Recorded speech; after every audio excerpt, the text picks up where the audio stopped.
Hello, YouTubers, friends, compatriots, bootlickers, shields, debt slayers, peasants, vassals, meat types. I'm a useful idiot. Welcome, and let's go back to Syria.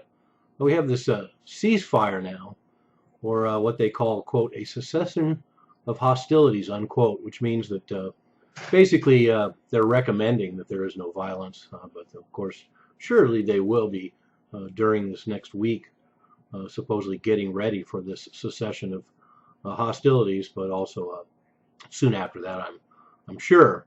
But anyway, of course, it's a moot point because this only involves outside powers.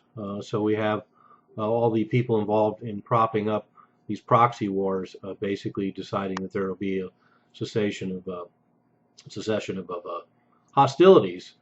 But of course, the attacks against so-called terrorists, which of course everyone is calling everyone else they're terrorists. So that's another reason why the violence will continue to go on, because apparently this is going to apply to all factions except for ISIS, Al Qaeda, and the Syrian government's barely even involved. So anyway, not everybody is on even at this negotiating table. But I kind of find it to be akin to calling a timeout during the red zone push by an NFL football team. A lot of times the other team will diffuse the momentum of the scoring team by calling a timeout right when the play is about to be made.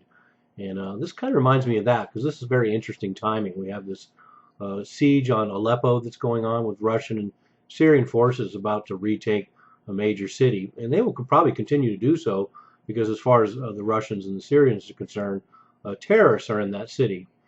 And then there's the speculation that somehow the rebels are going to welcome the ceasefire. Of course, they're not even part of it, and there really isn't any reason for them to stop the violence there. Although maybe it will be a situation that they'll take advantage of to regroup. But there's also talk of using this situation to bring in humanitarian aid. And that exercise will be interesting to see how that unfolds. Could involve some of the other players that have been mentioned recently, including Turkey and Saudi Arabia, and the use of ground troops. This may all be done under the auspices of having this humanitarian effort.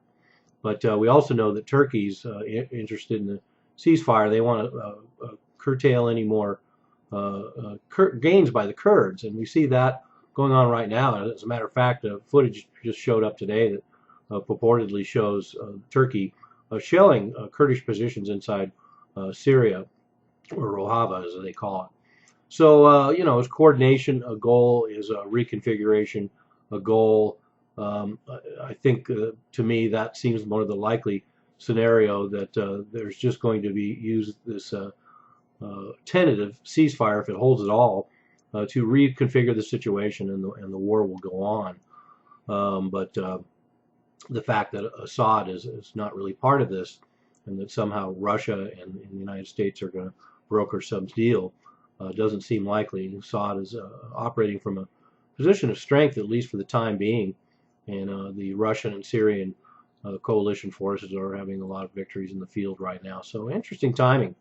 So we'll see what's going on here. We have a ceasefire that's not really a ceasefire, and there you have it. I'm a useful idiot. Don't you be one too.